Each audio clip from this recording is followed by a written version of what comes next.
பரந்தூர் விமான நிலைய திட்டத்தை எதிர்த்து நடைபெற்று வரும் போராட்டம் 600வது நாளை எட்டியுள்ள நிலையில் அரசின் கவனத்தை ஈர்க்கும் வகையில் விவசாய நிலங்களில் இறங்கி மக்கள் போராட்டத்தில் ஈடுபட்டு வருகின்றனர். இதுகுறித்த கூடுதல் விவரங்களோடு இணைகிறார் எமது செய்தியாளர் துரை வெங்கடேசன். வணக்கம். விவரங்கள். வணக்கம். தொடர்ந்து இந்த பரந்தூர் பசுமை விமான நிலைய திட்டமானது தொடர்ந்து இந்த 4950 ஏக்கர் பரப்பளவிலே அமைப்பட இருப்பதாக மத்திய மாநில அரசுகள் தெரிவித்து அந்த அறிவிப்பாணையும் வெளியிட்டிருக்கிறது. இந்த நிலையிலே தொடர்ந்து அந்த பல்வேறு கட்டங்களாக இதனால் பாதிப்படையக்கூடிய அந்த கிராம மக்கள் தொடர் போராட்டங்களிலே ஈடுபட்டு வருகிறார்கள்.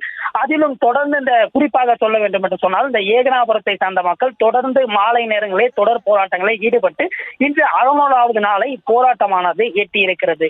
இந்த நிலையிலே இந்த 600வது நாளை இடத்திலேயே பல்வேறு, அதாவது 100வது நாள் 200வது நாளை முன்னிட்டு அந்த கிராம சபை கூட்டங்களை புறக்கணிப்பு, அதே போன்று பல்வேறு வகையிலே இந்த போராட்டங்களை நடத்தி வந்த நிலையிலே இது 600வது நாளை எட்டியிருக்கிற வகையிலே இந்த அரசினுடைய கவனத்தினை ஈர்க்கும் வகையிலே இந்த போராட்டமானது அமைந்திட வேண்டும் என்ற திட்டமிட்டு இந்த தற்போது இந்த ஏகனாபுரம் நாகப்பட்டு பகுதியில் இருக்கக்கூடிய இந்த வயல்வெளி பகுதியிலே அந்த கிராம மக்கள் இறங்கி இந்த ஒப்பாரி போராட்டத்தினை நடத்தி வருகிறார்கள்.